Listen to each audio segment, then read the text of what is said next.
Segment पे ही बात करते हैं। सरकारी पॉलिसी और रेगुलेशन से एनर्जी सेक्टर में किस तरह के बदलाव आ सकते हैं, साथ ही एनर्जी सेक्टर में आगे किस तरह के मौके दिख रहे हैं, इस पर बातचीत करने के लिए हमारे साथ जुड़ गए हैं जेएसडब्ल्यू एनर्जी के ज्वाइंट एमडी और सीईओ शरद महेंद्र और सीएफओ प्रतेश विनय। शरद जी और प्रतेश जी, आप दोनों का बहुत शुक्रिया, स्वागत हिट न्यूज स्वदेश पर। शरद जी, शुरुआत आपसे करना चाहेंगे।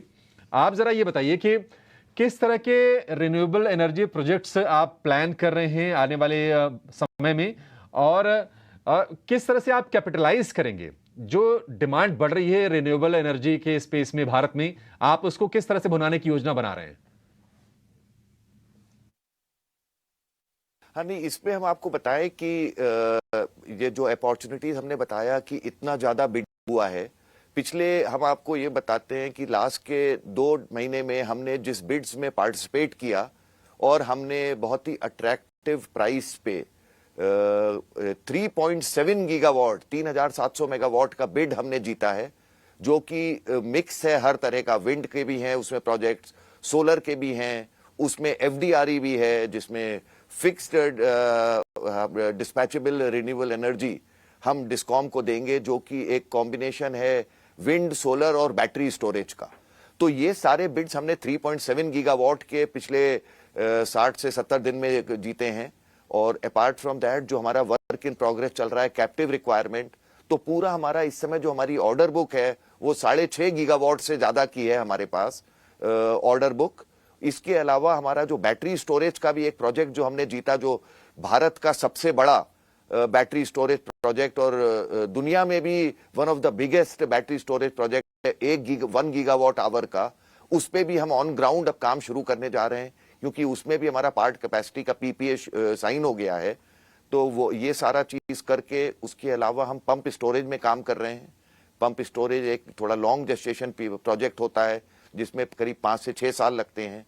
प्री प्रोजेक्ट 1.5 से 2 साल का पीरियड होता है, वो हम काफी एडवांस स्टेज में है, टीम वहां उस पे काम कर रही है। तो लॉट ऑफ अपॉर्चुनिटीज हमारा in all entire sector of green space. इसके अलावा हमारा एक नया प्रोजेक्ट जो हम जिस पे हमारा काम चल रहा था, एक हाइड्रो प्रोजेक्ट 240 मेगावाट का जो हमने शुरू किया था आज से करीब 4-4.5 साल पहले, वो भी कमीशन एडवांस स्टेज में है और वो इसी साल में हम उस प्रोजेक्ट को भी कमीशन करेंगे।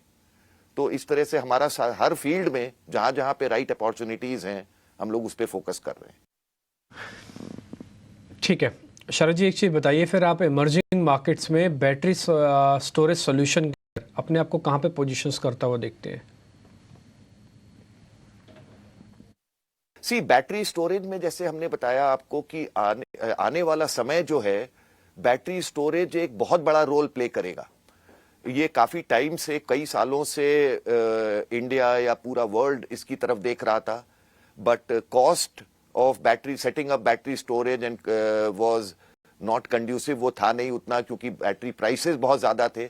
बट हमने सबने देखा है कि पिछले 1 से 1.5 साल में बैटरी की प्राइसेस काफी मॉडरेट हुई हैं और ये एक अब अच्छा सोल्यूशन बनता जा रहा है। स्पेशली जो हम देखते हैं पीक आवर डिमांड जो होती है, time of the day, peak, morning peak, evening peak, जब पावर की रेट 8 रुपए से 10 रुपए तक पहुंच जाती है, आई थिंक बैटरी स्टोरेज उन पर्टिकुलर पीक आवर डिमांड के लिए एक बहुत अच्छा इफेक्टिव सोल्यूशन होने जा रहा है।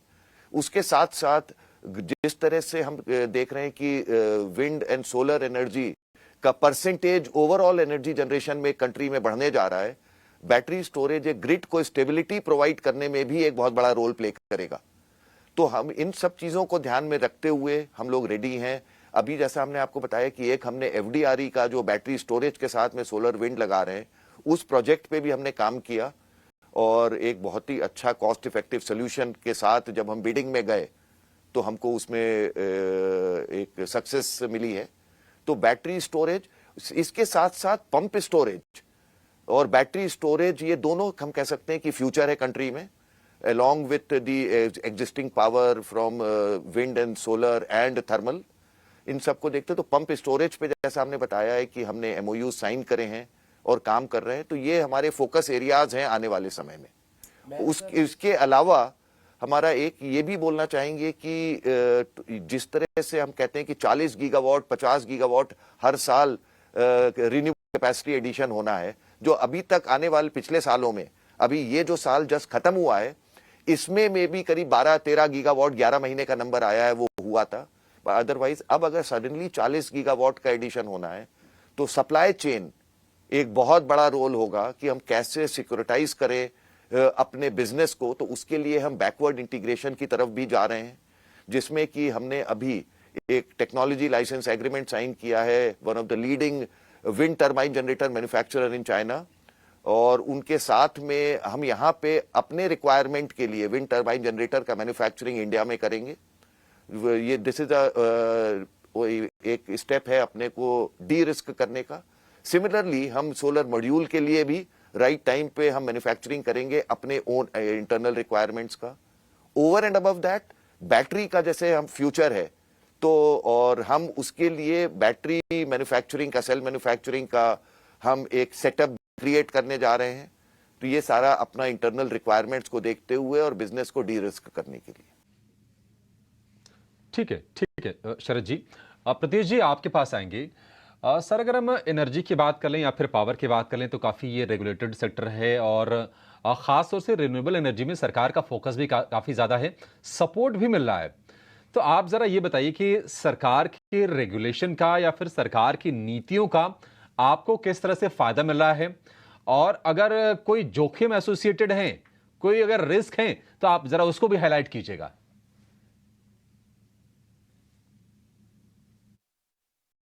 पिछले कुछ सालों में हमने देखा है कि पॉलिसी टेलविंड, एक स्ट्रॉन्ग पॉलिसी टेलविंड एनवायरनमेंट है स्ट्रक्चरल बेसिस पे, जिसने काफ़ी लेगेसी इश्यूज को सेटल किया है और इसके चलते आउटलुक सेक्टर की बहुत ही अट्रैक्टिव हो गई है। आप अगर देखें, starting with renewable purchase obligation, RPO जिसको बोलते हैं, जो सारे डिस्कॉम्स को मैंडेटरी है, या large consumers of power including industrial consumers की एक certain percentage of total power उनको ग्रीन एनर्जी लेनी है। पावर फॉर ऑल जो गवर्नमेंट ने स्टार्ट किया था कुछ सालों पहले, कि जितने भी अनइलेक्ट्रिफाइड घर थे उनमें इलेक्ट्रिफिकेशन करना, वो हुआ है। ट्रांसमिशन और कनेक्टिविटी साइड में बहुत फोकस है। और जो सेक्टर का सबसे बड़ा रिस्क एक होता है और होता था, वो है रिसीवेबल रिस्क, क्योंकि जो डिस्ट्रीब्यूशन यूटिलिटीज थे वो बहुत लंबे टाइम तक फाइनेंशियल स्ट्रेस में रहते थे, क्योंकि वो जो परचेज करते थे जिस कॉस्ट पे पावर, उतना वो रियलाइज नहीं कर पाते थे अपने कस्टमर से।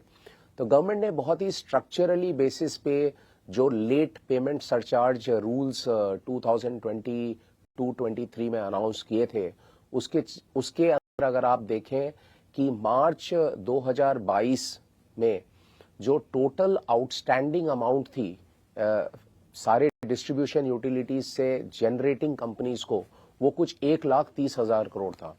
लेकिन पिछले 1-1.5 साल में ये एलपीएस का रिफॉर्म्स लाके वो नंबर आधा से भी कम हो गया है और अभी मार्च 24 एंड पे करीब 62,000 करोड़ पे है।